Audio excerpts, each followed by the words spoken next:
예수님의 십자가 위에는 명패가 하나 걸려 있었습니다. 조롱이 담긴 의미로 빌라도가 써 붙인 것이었죠.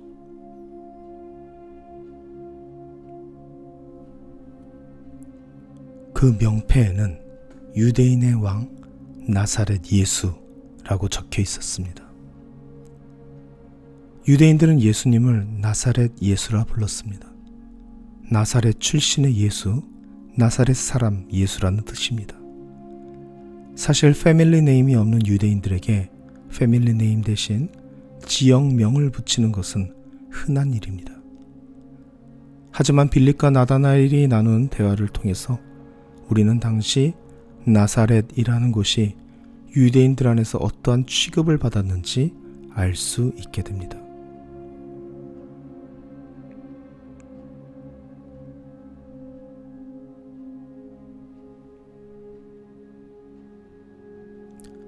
나다나엘은 나사렛을 선한 것이 나올 수 없는 곳 이렇게 말합니다.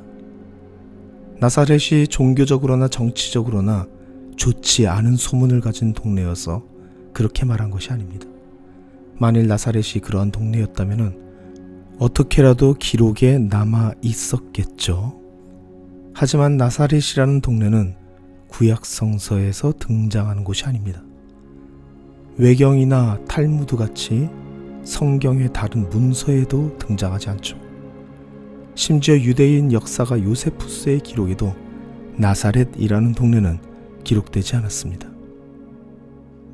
그만큼 나사렛은 정말 아무 일 없는, 아무도 관심 갖지 않은, 그 존재감이 전혀 없는, 너무나도 작고 그리고 보잘것없는 시골 중에 시골이었다는 것이죠. 그러므로 나다나엘은 이렇게 말한 겁니다.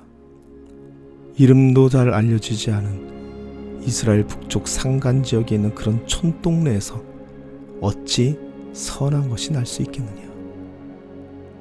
나사렛 예수라는 말은 이런 의미를 담고 있는 말입니다. 선동하는 사람들은 인간들의 본성을 잘 알고 있습니다. 작은 것을 폄하하고 낮은 자를 멸시하는 그 인간의 본성 말이죠.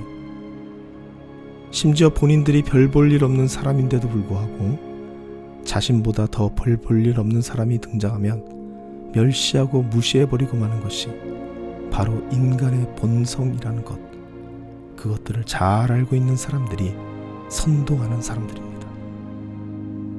그래서 근대 서구 열강들이 자신들의 식민지를 통치할 때 분열 정책을 사용한 겁니다.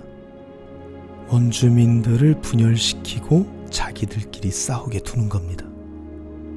싸우다가 문제가 생기면은 정복자인 자신들에게 와서 판결이나 도움을 요청하게 될 것을 너무나도 잘 알고 있으니까요.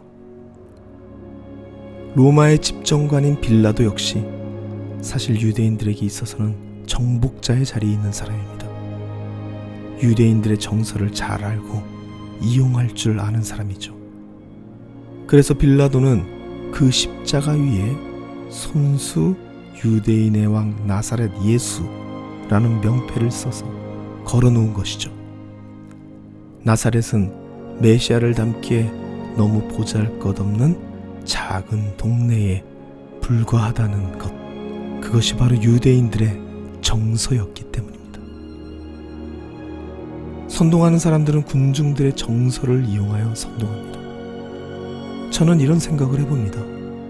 만일 그 유대인들이 작은 것을 멸시하는 정서가 없었다면, 지역색으로 사람을 편가르고 규정하는 그런 사람들이 아니었다면, 어떠한 지역에서라도 메시아는 등장할 수 있다는 것을 인정할 수 있는 사람들이었다면, 과연 나사렛에서 자란 예수가 그렇게 허무하게 십자가에 못 박혔을까? 이런 생각을 해봅니다. 그리고 더욱 중요한 것은 분명히 우리들에게도 이런 생각들이 있다는 겁니다. 작고 보잘것없들을 향한 선입견, 그리고 출신과 지역색을 따지는 그러한 선입견들 말이죠. 그렇기 때문에 같은 잘못을 해도 보잘것없는 사람이 하면 더 분노하고, 특정 출신이나 특정 지역에서 태어난 사람들이 하면 그럼 그렇지, 그런 사람들이니까 라는 이야기를 하고, 다른 편으로는 같은 실수를 그리고 같은 잘못을 해도 좀 더 있어 보이는 사람이 하게 된다면, 보다 밝은 피부색을 가지고 있는 사람이 하게 된다면, 보다 좋은 출신의 사람들이 하게 되면 더 너그럽게 인정해주는 이러한 정서 말이죠. 그렇다면 이러한 정서를 여전히 가지고 있는 우리들 또한 나사렛 예수를 과연 메시아로 인정할 수 있을까? 오늘 저는 이런 질문을 던져보고 싶습니다.